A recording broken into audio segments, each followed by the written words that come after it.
para poder traer a algún sociólogo, un psicólogo o alguien que los analice por qué siempre se sientan atrás, ¿no? Si hay alguna cuestión. Vamos a hacer un trato. El micrófono a mí medio me ata por momentos. Yo los animo a poder sentarse un poquito más adelante. Si fueran gente... Los chicos no vienen para acá, me dijeron, así que vengan tranquilos un poquito más adelante. Es más, en la segunda parte, si bien voy a comentar algo de la conferencia misionera, traje para poder dar una introducción a lo que hacemos allá en el seminario cuando hablamos de introducción bíblica, un pantallazo sobre el mundo de la Biblia, un poco de geografía y un poco de historia que les den herramientas para cuando luego se acercan al texto bíblico. Tenemos la intención para el año que viene, en lugar de hacer, nosotros tenemos un seminario en la iglesia que funciona todos los martes, pero estoy queriendo cambiar el diseño de ese seminario y en vez de tener todos los martes clase, tener menos clases al mes, pero clases más intensivas de más horas, que me aseguren tener a todos los alumnos para escuchar todo lo que les quiero decir. Si no, van rotando, un día viene uno, el otro día viene el otro y nunca los tengo a todos. Así que un poco lo que voy a compartir en la segunda hora es parte de eso que queremos hacer el año que viene, de dar materias en forma más intensiva y que en algún momento después lo podemos traer hacia acá. No creo que el apóstol Pedro, el día que el Señor lo llamó y que dejó las barcas y el mar de Galilea, se haya imaginado que entre tantas experiencias nuevas que tuvo siguiendo a Jesús, entre ellas Dios lo hubiera hecho un experto en fuga de cárceles. Pero la realidad es que después que Jesús ascendió a los cielos, el apóstol Pedro registra el libro de los Hechos, va a enfrentar 3 ocasiones en que por causa de su fe, por causa del testimonio de su fe, fue puesto preso. Y en las 3 ocasiones, las 3 prisiones terminaron en libertad. ¿Por qué quiero hablar una semblanza de estos 3 escapes milagrosos de Pedro?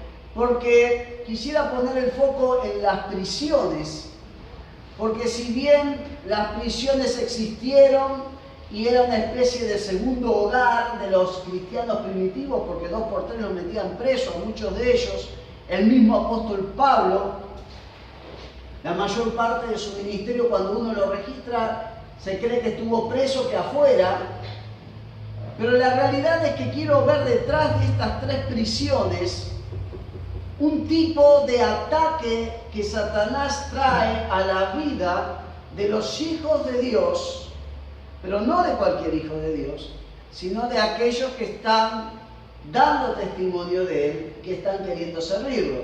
Como siempre decimos, Satanás molesta a aquellos que lo molestan a Él.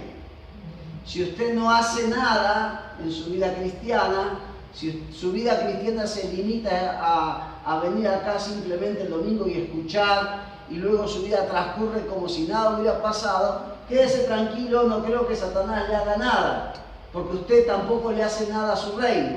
Pero cuando uno decide ponerse en las manos del Señor para servirle, ahí puede experimentar cierto tipo de ataques. Estas 3 prisiones, que a mi entender pueden representar 3 tipos de ataques de Satanás, las tenemos en Hechos 4, en Hechos 5 y en Hechos capítulo 12.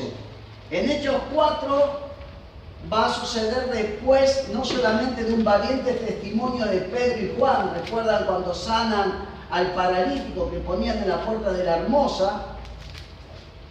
Después de ese milagro, después de ese potente testimonio, viene la cárcel. La segunda prisión, Hechos capítulo 5, es después de un terrible testimonio poderoso del Espíritu, acompañado de señales y prodigios, también en la región de Jerusalén, donde son nuevamente puestos presos Pedro y el resto de los apóstoles.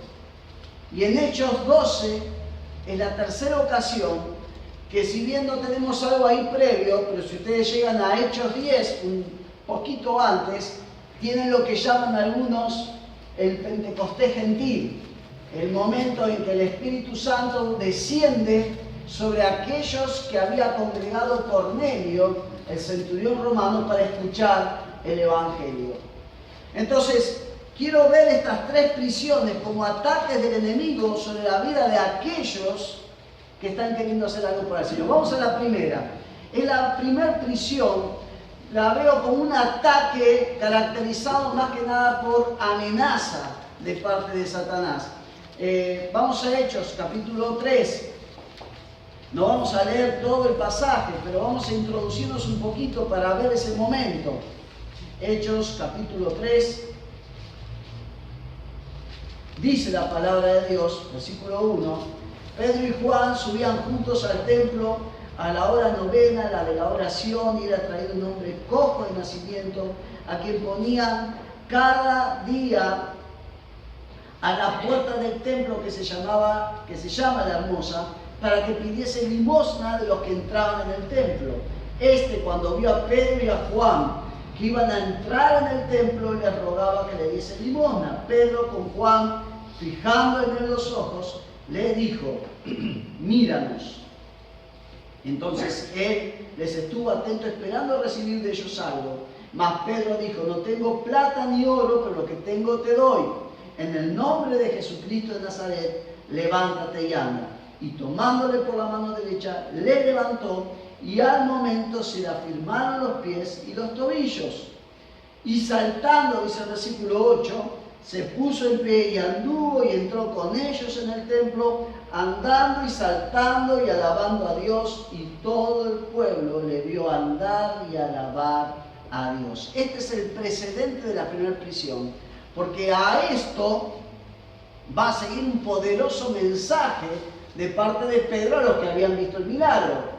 Estaba explicando qué había pasado. Pero si ustedes siguen un poquito más adelante y llegan a Hechos 4, dice justamente, retomando el relato, hablando ellos al pueblo, como les estaban predicando, vinieron sobre ellos los sacerdotes con el jefe de la guardia del templo y los saduceos, resentidos de que enseñasen al pueblo y anunciasen en Jesús la resurrección de entre los muertos, y les echaron mano y los pusieron en la cárcel hasta el día siguiente, porque era ya tarde. Otras versiones dicen porque ya atardecía.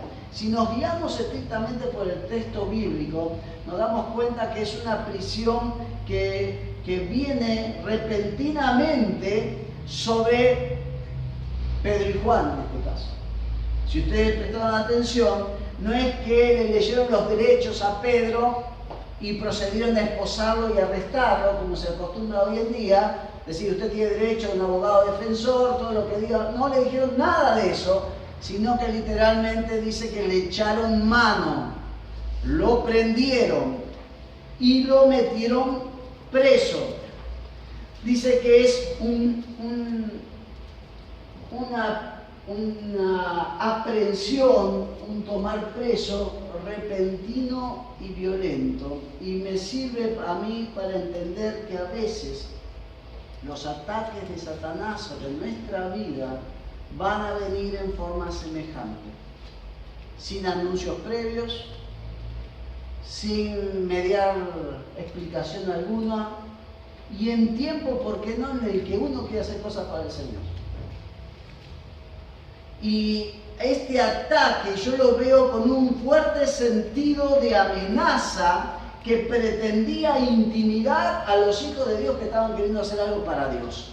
Porque si ustedes siguen leyendo, llegan al versículo 7, cuando pasó el día del encarcelamiento, y dice: aconteció Hechos 4:5, estoy leyendo, al día siguiente que se reunieron en Jerusalén los gobernantes, los ancianos y los escribas, y el sumo sacerdote Anás y Caifás, y Juan y Alejandro, y todos los que eran de la familia de los sumos sacerdotes, y poniéndolos en medio, le preguntaron, ¿con qué potestad o en qué nombre habéis hecho vosotros esto? Si ustedes se meten en el relato, hay una puesta en escena bastante intimidante para los apóstoles. Todo el Sanedrín está ahí reunido. Y como frutillita del postre, hasta Anás y Caifás, los mismos sumos sacerdotes que habían decretado la crucifixión de Jesús o habían propiciado la misma, ahora estaban con sus discípulos y quizá con intenciones semejantes. Como para no intimidarlos, para no meterles miedo. Pero si ustedes se fijan, ustedes van a entender de que muchas veces los ataques de Satanás, ataques amenazantes, son para inhibirnos, son para atemorizarnos, son para paralizarnos, son para desanimarnos y dejar de hacer lo que estamos haciendo. No obstante, si ustedes leen la primera parte del versículo 13 de Hechos 4, se van a dar cuenta que este ataque en los apóstoles no tuvo mucho resultado. ¿Por qué? Porque la primera parte del versículo 13 dice, entonces, viendo el denuedo de Pedro y de Juan, viendo el denuedo, y sabiendo que eran hombres sin letras y del vulgo, ¿qué pasó? Se asombraron, se maravillaron. Otra versión dice, los miembros del concilio quedaron asombrados cuando vieron el valor de Pedro y de Juan. O sea, si estaban buscando asustarlos, no les estaba dando mucho resultado el ataque, porque respondieron los apóstoles con un valiente mensaje que asombró a los que le querían meter miedo.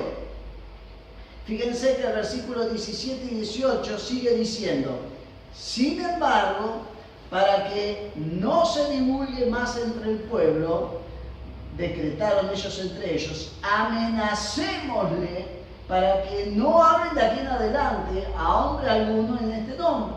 En el nombre de Jesús, obviamente. Y el versículo 18 dice, y llamándoles, fíjense el carácter que yo quiero transmitir cuando hablo de un ataque intimidatorio del enemigo, amenazante. Y llamándolos, les intimaron, los amenazaron nuevamente, que en ninguna manera hablasen ni enseñasen en el nombre de Jesús. ¿Cuál fue la respuesta de Pedro y Juan en este mismo ataque de intimidación? Fíjense su respuesta, versículo 19. Pero Pedro y Juan le contestaron, ustedes mismos juzguen si es justo delante de Dios obedecer a ustedes en vez de obedecer a Dios.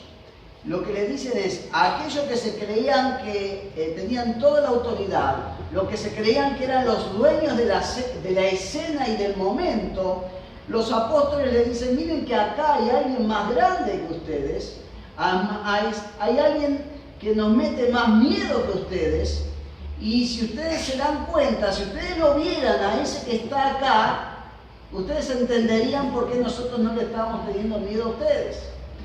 Meten a Dios en la escena. Y qué importante cuando el enemigo quiere amenazarnos, intimidarnos, meterlo al Señor en ese ataque. Buscar su presencia, buscar su rostro, alabarlo, hacer notorio que aún en medio del ataque el Señor está ahí. Y la segunda cosa que le contestaron a los que querían meterles miedo, dice, nosotros no podemos dejar de hablar acerca de todo lo que hemos visto y oído. En otras palabras, ustedes no están queriendo meter miedo, están queriendo amenazarnos. Queremos contarles que nosotros hemos visto y oído cosas mucho más temerosas, más grandes, más trascendentes que esta, a las cuales estamos obedeciendo ahora.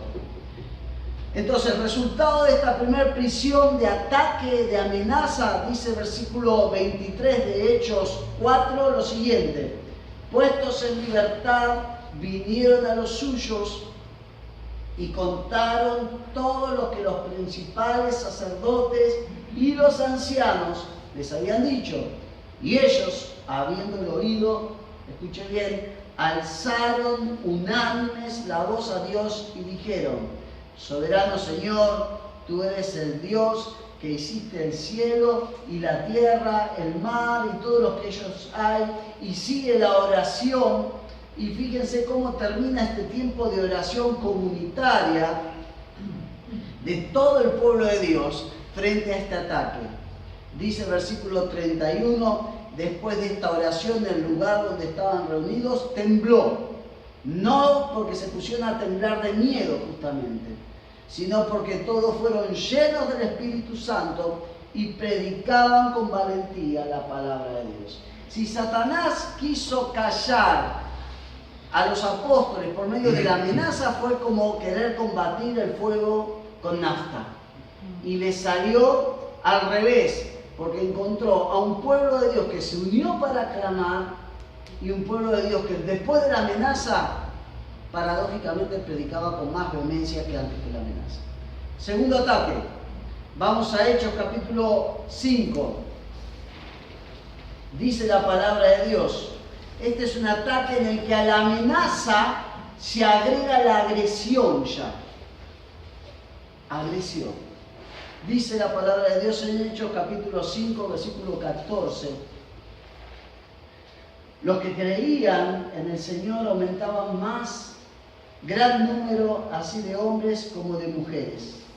Tanto que sacaban los enfermos a las calles y los ponían en camas y lechos, para que al pasar Pedro, a lo menos su sombra cayese sobre alguno de ellos. Y aún de las ciudades vecinas, muchos venían a Jerusalén, trayendo enfermos y atormentados de espíritus inmundos. Resultado, todos eran sanados. En medio de un contexto evangelístico poderoso, va a venir el segundo ataque. Vuelvo a repetir, no sobre cualquier hijo de Dios, sino sobre aquel que está queriendo hacer algo para él.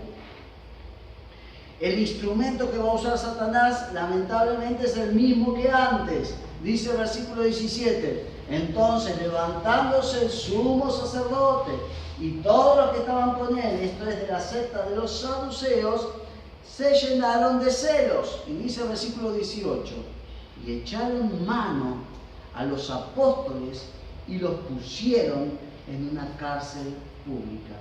Si ustedes prestan atención un poquito acá al relato, es interesante, no sé si muchas veces se va a producir esto, que está el grupo unido de los apóstoles y están todos presos.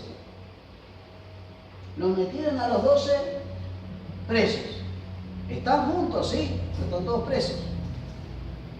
Interesante, porque no pasa seguido esto, pero a los 12, digo 12 porque a esta altura ya está Matías en lugar de Judas Iscariote, pero los 12 están presos. Y dice el versículo 18 que este arresto volvió a ser violento. Les echaron mano, los manotearon, algo le hicieron violentamente para agarrar y encarcelarlos. De acuerdo al versículo 5:18, esto es así, lo meten en una cárcel pública, o para algunos dice que lo que quiere decir ahí el autor bíblico es que lo hicieron públicamente. De una manera u otra, Pedro y 11 de los apóstoles terminan presos y lo terminan haciendo en forma violenta. Ahora, vemos que estos 12 discípulos están enfrentando al Sanedrín nuevamente, aquel consejo que decretó la crucifixión de Jesús. Y están todos en una misma cárcel o en una misma celda. Pero proporcionalmente a un ataque más fuerte, vamos a tener una intervención más poderosa de parte de Dios. Y el relato, si ustedes se meten en el relato, puede llegar a tener ribetes cómicos. Sí, me escucharon bien, ribetes cómicos al relato. ¿Por qué? Fíjense lo que dice el versículo 18. Echaron mano a los apóstoles y los pusieron en la cárcel. Pero ¿qué dice el versículo 19? Mas un ángel del Señor, abriendo de noche las puertas de la cárcel y sacándolos, dijo: y puestos en pie en el templo, anunciad al pueblo todas las palabras de esta vida. Habiendo oído esto, escuchen bien, entraron de mañana. ¿Quiénes? Y todos los apóstoles que habían sido presos y que fueron liberados a la noche, a la mañana, como si nada hubiera pasado, los 12 se van al templo, ¿sí? Y muy sueltos de cuerpo, comienzan a predicar y a enseñar como si nada hubiera pasado. Ahora, ¿qué pasa acá? Dice el final del versículo 21. Cuando llegaron el sumo sacerdote y sus funcionarios, convocaron al Concilio Supremo, a toda la asamblea de los ancianos de Israel. Luego mandaron a sacar a los apóstoles de la cárcel para llevarlos a juicio. Estaba todo armado para que los apóstoles fuesen enjuiciados. Estaba todo preparado. Pero a partir de este momento, el Sanedrín recibe dos noticias. Y dos noticias que son, si me permiten la expresión, dos mazazos, uno detrás de otro, que los dejan mal parados. Primera noticia, versículo 22 de capítulo 5 de Hechos, dice: pero cuando los guardias del templo llegaron a la cárcel, los hombres ya no estaban. Fueron al concilio y dieron el siguiente informe, versículo 23. La cárcel estaba bien cerrada, los guardias estaban afuera en sus puestos, pero cuando abrimos las puertas no había nadie. No habían terminado de digerir la primera noticia, que era el primer mazazo, cuando viene la segunda noticia. Versículo 25. De pronto llegó alguien y dijo: los hombres que ustedes encerraron en la cárcel, ¿saben una cosa? Están frente al pueblo hablándole a la gente. Sería una versión bíblica de esa expresión: los muertos que ustedes matan gozan de buena salud. ¿Vieron? Acá es: los presos que ustedes metieron presos están todos libres y están nuevamente en el templo enseñando la palabra de Dios. Es de suponer entonces, como el versículo 26 de Hechos 5 vuelve a decir, que los vuelven a apresar, en este caso sin violencia. 5:26, porque temían ser apedreados por el fuego. Y acá empieza un interrogatorio que para mí tiene algo de hipocresía, este interrogatorio. ¿Por qué? Fíjense lo que le preguntan, versículo 27. Cuando los trajeron y los presentaron en el concilio, y el sumo sacerdote les preguntó diciendo: ¿nos mandamos estrictamente que no enseñaseis en ese nombre? Y ahora habéis llenado a Jerusalén de vuestra doctrina y queréis echar sobre nosotros la sangre de ese hombre. Si yo hubiera sido Pedro o Juan o alguno de los 12, con mucho respeto le hubiera dicho: sumo sacerdote, ¿no me tendría que hacer alguna otra pregunta a usted a mí? ¿No le produce curiosidad a usted que me puso preso y me encontró de vuelta en el templo como si no hubiera estado preso? ¿No sabe cómo yo salí? ¿No le contaron que la cárcel estaba cerrada, que los guardias estaban en su... ¿Eso no le despierta nada de curiosidad? Porque lo que usted me está preguntando es si yo lo estoy obedeciendo. Pero hubo un milagro de parte del Señor y usted se está haciendo distraído frente a ese milagro. La realidad es que no se lo preguntaron los apóstoles, pero vuelven a responder en el versículo 33 lo siguiente: nosotros somos testigos suyos, testigos de Jesús, de estas cosas. y también el Espíritu Santo, el cual ha dado Dios a los que le obedecen. Y en medio de la furia de las autoridades religiosas contra los apóstoles y su incapacidad de que le llevaran el apunte y se callaran de una buena vez, surge el consejo de un tal Gamaliel en el versículo 38. Y dice: apartaos de estos hombres y dejadlos, porque si este consejo o esta obra es de los hombres, se desvanecerá. Mas si es de Dios, no la podréis destruir. No seáis tal vez hallados luchando contra Dios. Resultado de esta segunda prisión, de amenaza más agresión, dice el versículo 41 de Hechos: y ellos salieron de la presencia del concilio, gozosos de haber sido tenidos por dignos de padecer afrenta por causa del nombre. Y todos los días en el templo y por las casas no cesaban de enseñar y predicar a Cristo. Quisieron amenazarlos, quisieron intimidarlos, quisieron pararlos. Lo que hicieron es llenarlos de gozo por haber sufrido por causa de Cristo. Pero faltaba la tercera y la más brava de las prisiones. ¿Por qué digo que es la más brava? La encontramos en Hechos capítulo 12. Es un ataque de soledad y de muerte de parte de Satanás. Es la primera de las tres prisiones en las que Pedro está solo. O sea, físicamente no estaba solo, porque estaba lleno de soldados alrededor de él. Pero estaba solo afectiva y espiritualmente, porque no lo tenía ni a Juan y menos a ninguno del resto de los 10 apóstoles. Estaba solo. Y es, para que ustedes se ubiquen, dice 12:1: en aquel mismo tiempo el rey Herodes echó mano a algunos de la iglesia para maltratarles y mató a espada a Jacobo, uno de los discípulos, hermano de Juan. Y viendo que esto había agradado a los judíos, procedió a prender también a Pedro. Era entonces los días de los panes sin levadura. ¿Quién era este Herodes? Herodes Agripa I era este. Ustedes saben que Herodes hay un montón. No es que Herodes era eterno y lo tiene desde el comienzo de los evangelios hasta el final de los hechos. Era una familia. Este Herodes Agripa, para que se den una idea, era nieto de Herodes el Grande, el que mandó matar a los niños en el tiempo de Jesús.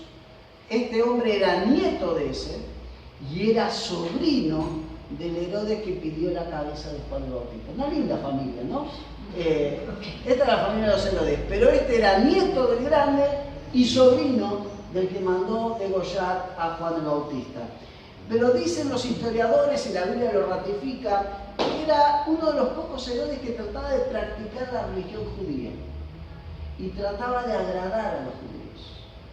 Y ustedes me dan la razón de que, según lo que hemos leído recién en los primeros 3 versículos de Hechos 12, el capturar y matar a Jacobo, dice, a Herodes le gustó haber gustado a los judíos. Entonces dice: esto me da popularidad con los judíos, vamos a hacerlo de vuelta. Y lo agarró a Pedro. Vamos a hacer lo mismo que con Jacobo, con Pedro. Lo agarró a Pedro y lo metió preso. ¿De qué manera? Dice el versículo 4: le puso en la cárcel, escuchen, entregándole a 4 grupos de 4 soldados cada uno, para que le custodiasen, y se proponía sacarle al pueblo después de la Pascua, como hizo con Jesús, como hicieron con Jesús: sacarlo al pueblo, decretar su muerte y eliminarlo a Pedro. Pero Dios, a pesar de este ataque, un ataque en el que puede llegar a encontrarnos solos, y un ataque que puede llegar a ser mortal de parte del enemigo, a pesar de eso, fíjense cómo lo encuentra Pedro. Dice el versículo 6: y cuando Herodes le iba a sacar aquella misma noche, ¿cómo estaba Pedro? Durmiendo. Durmiendo. Y le doy un detalle más, para que vean la paz que Pedro tenía en la cárcel. Dice: estaba durmiendo entre 2 soldados, sujeto con 2 cadenas, y los guardas de la puerta custodiaban la cárcel. Y he aquí que se presentó un ángel del Señor y una luz resplandeció en la cárcel. Los que tienen sueño liviano, cuando le prenden la luz, se molestan y se despiertan. No es mi caso. A mí pueden poner los reflectores de la cancha de River todos juntos y yo sigo durmiendo como si estuviera a oscuras. Pero podría ser durmiendo sentado, incómodo, prenden la luz, el ángel que se despierte. No se despertó Pedro. Y le di un detalle más. El 7 dice, y tocando a Pedro en el costado, le despertó. ¿Saben que literalmente ese verbo tocar no es tocar? En otros versículos aparece como golpear, como herir o chocar. ¿A qué quiere decir esto? ¿Que lo golpeó el ángel? No, pero que los amarrió seguro. ¿Por qué? Porque no se despertaba Pedro. Estaba durmiendo, diría el dicho, como un bebé. Estaba durmiendo en la paz del Señor. Estaba esperando por una segura muerte, como le había pasado a Jacobo, pero él dormía como si nada le hubiera pasado, de tal manera que el ángel tiene que tocarlo fuertemente para que se pare, para que se despierte. Ahora es interesante esta liberación, porque es una liberación de este ataque en el que hay milagros de parte de Dios, pero también hay una parte que tiene que hacer el creyente. Fíjense, versículo 7, dice, levántate pronto. No es que lo levantó en brazos el ángel, lo hizo upa a Pedro y lo sacó de la cárcel. Hay una parte que Pedro tenía que hacer. Él se puso de pie. ¿Qué pasó cuando se puso de pie? Al final del versículo 7, las cadenas se le desprendieron. Versículo 8, cíñete, vestite y atate las sandalias. Y lo hizo así. Y le dijo, envuélvete en tu manto y sígueme. Fíjense cuántas cosas que Pedro tuvo que hacer por sí mismo antes de salir de la cárcel. Lo que nos habla a veces de corregir esa idea equivocada que tenemos de que Dios va a hacer todo lo que tenemos que hacer. Lo que tiene que hacer Él y aún lo que tengo que hacer yo, pienso que Él también lo va a hacer. Y hay veces en los que bajo el ataque del enemigo, Dios nos va a decir, toma esta decisión, haz esto, no te quedes sentado, movete, busca ayuda, lo que el Señor le ponga en su corazón. Pedro no fue transportado mágicamente por los ángeles, milagrosamente sin hacer nada, sino que hubo varias cosas que Pedro tuvo que hacer experimentando la libertad. Versículo 9 dice este capítulo 5 de 12 de Hechos, y saliendo le seguía Pedro al ángel, pero no sabía que era verdad lo que hacía el ángel, sino que pensaba que veía una visión. Habiendo pasado la primera y la segunda guardia, llegaron a la puerta de hierro que daba a la ciudad, la cual se les abrió por sí misma, y salidos pasaron una calle y luego el ángel se apartó de él. Entonces Pedro, volviendo en sí, ahí recién dijo, ahora entiendo verdaderamente que el Señor ha enviado a su ángel y me ha librado de la mano de Herodes y de todo lo que el pueblo de los judíos esperaba. Ahora, si ustedes comparan esta salida de las anteriores, hay una diferencia. Fíjense qué hace Pedro después de salir de la prisión. ¿Va al templo como después del primer ataque y empieza a predicar? No.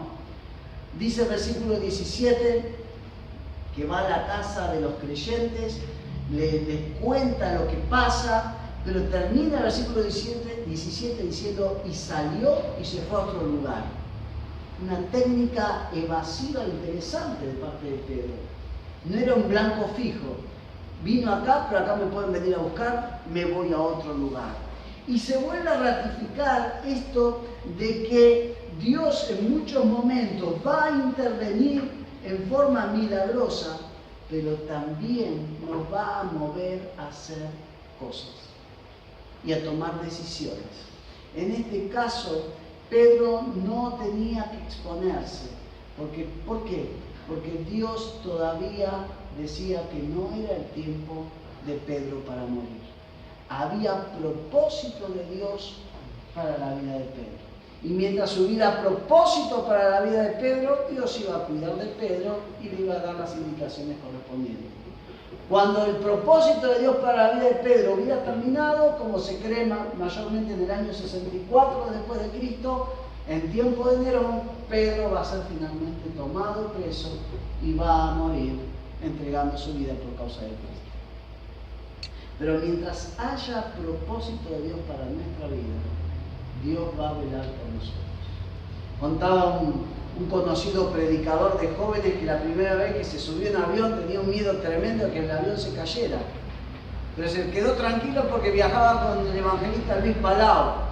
Entonces decía, bueno, como Dios a este lo va a cuidar porque tiene que ir a la campaña de allá, después tiene que venir a predicar acá, así que acá estoy seguro. Dice, me quedo al lado de él y sé que no me va a pasar nada, por lo menos en este viaje. Si Dios tiene propósitos para tu vida, Él va a cuidar de tu vida. Y a pesar de que sientas o el enemigo te quiera meter temor, el Señor va a estar velando porque hay propósito para tu vida. ¿Por qué digo que estas tres prisiones a mí me hacen pensar en ataques de Satanás? Y en ataques de Satanás sobre la vida de creyentes que están queriendo servir. Porque la prisión nos habla de algo que nos encierra. La prisión nos habla de algo que nos quita la libertad. Y mi experiencia ha sido, y creo que es la de muchos creyentes, que puede haber tiempos en los que ciertos ataques de Satanás nos quiten libertad o nos hagan creer de que no tenemos libertad, porque la libertad la tenemos. Libertad para servir a Dios, libertad para concentrarnos en lo que tenemos que hacer, libertad para proyectar cosas, libertad para soñar. Yo no sé cómo está tu vida espiritual, pero si el enemigo de alguna manera está queriendo encerrarte y así dejar de que sirvas al Señor, de quitarte la libertad para entregar tu vida más al Señor, el Señor hoy quiere traer libertad a tu vida. Sos libre en Cristo, pero el Señor te quiere comunicar eso en esta mañana. Yo te invito a que vos puedas inclinar tu cabeza y cerrar tus ojos. Y mientras estás ahí con tus ojos cerrados, déjame que te lea el pasaje del profeta Isaías que Jesús leyó en aquella primera aparición en la sinagoga de Nazaret. Dice Isaías 61:1, el Espíritu de Jehová, el Señor, está sobre mí, porque me ha ungido Jehová, me ha capacitado, me ha dado poder, me ha enviado a predicar buenas noticias a los pobres, a vendar a los quebrantados de corazón, a anunciar libertad a los cautivos y a anunciar a los prisioneros apertura de la cárcel. El Señor hoy te dice, vos podés ser libre de lo que te está atrapando, de lo que te está quitando el gozo, de lo que te está impidiendo servir al Señor como Él quiere. Vamos a orar a Dios. Padre, gracias porque tú eres un Dios que nos ha hecho libres de las ataduras del pecado. Pero reconocemos que hay momentos en los que el enemigo quiere enseñorearse, quiere inhibirnos, quiere desanimarnos, quiere atarnos. Pero hoy recurrimos a tu palabra y encontramos en ella que tu Hijo Jesús hoy nos vuelve a anunciar que somos libres en Él, a anunciar apertura de cárcel aún sobre nuestras vidas. Padre, si alguno de mis hermanos está siendo expuesto a algún tipo de ataque del enemigo y esto le está quitando el gozo, le está quitando el ánimo, lo está preocupando, lo está encerrando en ese problema, Señor, en el nombre de Jesús, que tu Espíritu Santo pueda manifestarse a esa vida y hablarle claramente y profundamente a su corazón y mostrarle que en Jesús hay libertad. Y que si el Hijo nos libertara, seremos verdaderamente libres. Gracias por la libertad que nos das en Cristo. Gracias porque nos libras aún de los temores. Y en esa libertad queremos andar, ¿por qué no? A partir de hoy. En el nombre de Jesús. Amén. Muy bien. Pasamos a la parte de escuela bíblica. Yo tengo acá un letra que le voy a pasar a nosotros. No, siempre